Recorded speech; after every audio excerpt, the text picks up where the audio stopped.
আর্জেন্টিনার ইহুদিরা ম্যাচ জেতায় উল্লাসে মেতে উঠলো একদল মুসলিম উম্মা। যারা এই ধরনের প্রশ্ন করতেছে তাদের কাছে আমার একটা প্রশ্ন, এই ফুটবল কি মুসলিমদের খেলা? এই ফুটবল তো খেলা ইহুদিরা, এই খেলা তো আবিষ্কার করছে মনে হয় ইহুদিরা। আর এই যে মিশর, এটা তো মুসলিম কান্ট্রি।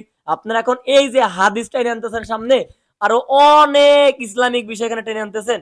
আমার কথা হচ্ছে কি, এখানে ফুটবল যারা হাফ প্যান্ট পরে খেলে, এটা তো খেলাই আমাদের ইসলামে নিষেধ আছে। হাফ প্যান্ট পরাই তো নিষেধ আছে আমাদের। তখন আপনাদের হাদিস কোথায় থাকে ভাই? এই আপনারা যারা পোস্ট করতেছেন, আপনারাই 2 ঘন্টা আগে থেকে সবকিছু রেডি করে বসেছিলেন, আপনারা ইহুদিদের খেলা দেখবেন। এই ইহুদের খেলা খেলা দেখে দেখে এতক্ষণ আপনারা ফেসবুকে পোস্ট করছেন।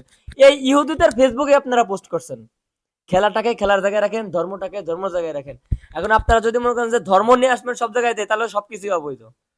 খেলাও দেখবেন আবার ধর্মও টানবেন। সব থেকে বিতর্কিত একটা বিষয় হচ্ছে ফিফা নাকি আর্জেন্টিনারে জোর করে হারাই দিছে। আচ্ছা, ফিফা 3টা গোল যে দিছে আর্জেন্টিনা মিশরের বিপক্ষে, এই 3টা গোল কি ফিফার সভাপতি এসে দিয়ে গেছে? প্রথম পয়েন্ট। আর দ্বিতীয় পয়েন্ট হচ্ছে, মিশর তো মোট 3টা গোল দিছে, তার মধ্যে একটা ফাউল ধরছে। এখন ওই যে যেই গোলটা দিল, যেটা ফাউল ধরলো, ওইটাকে ক্যামেরায় মিনিমাম 5 বার রিভিউ করছে। 5 বার রিভিউ করছে শুধু ক্যামেরাতে, আমরা টিভিতে দেখতে পাচ্ছি। এবং ওইখানে রেফারি নিজে ভিআর থেকে দেখে আসছে যে জামাটাই না ধরে রাখছে, নাহলে যদি ওই নাহলে বলই নিতে পারতো না, গোল গোল হইতো কেমনে? যারে টান এই যে জামার পিছন থেকে টানে ধরে ফাউল করলো, এইটা যদি না ধরতো তাহলে তো বলই পাইতো না রে মিশরের প্লেয়ার, তাহলে গোল দিত কেমনে? এটা অবভিয়াসলি ফাউল। তো 3টা গোলের মধ্যে একটা ফাউল হয়েছে। এখন ওই যে ফাউলটার জন্য যে গোলটা দেয় নাই, এটার কথা বলতেছে যে ফিফা এটা পার্সিয়ালিটি করে আর্জেন্টিনারা জিতাই দিছে। ইহুদিরা ইহুদিরা মুসলিমদের খেলতে দেবে না। আর আরেকজন দেখলাম হাদিস নিয়ে পোস্ট করছে যে তোমরা মিশরের একদল প্লেয়ার এই কি একটা খেলায় জিতবে, তাদেরকে সঙ্গ দিয়ে তাদের ক্ষতি হয় এমন কোনো কথাবার্তা বলে না, কিংবা তাদেরকে সদয় ব্যবহার করে তাদের সাথে।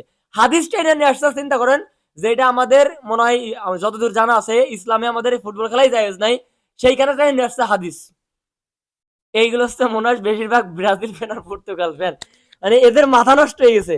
মানে আর্জেন্টিনা যে 2টা গোল খাইছিল, 3টাই গোল খাইছে, ধরেন একটা ফাউলের জন্য বাদ গেছে। তোরা চিন্তা করছিল যে এই আর্জেন্টিনা জিততে পারবে না, লাস্ট 15 মিনিটে 3টা দাম দাম করে ভরে দিছে।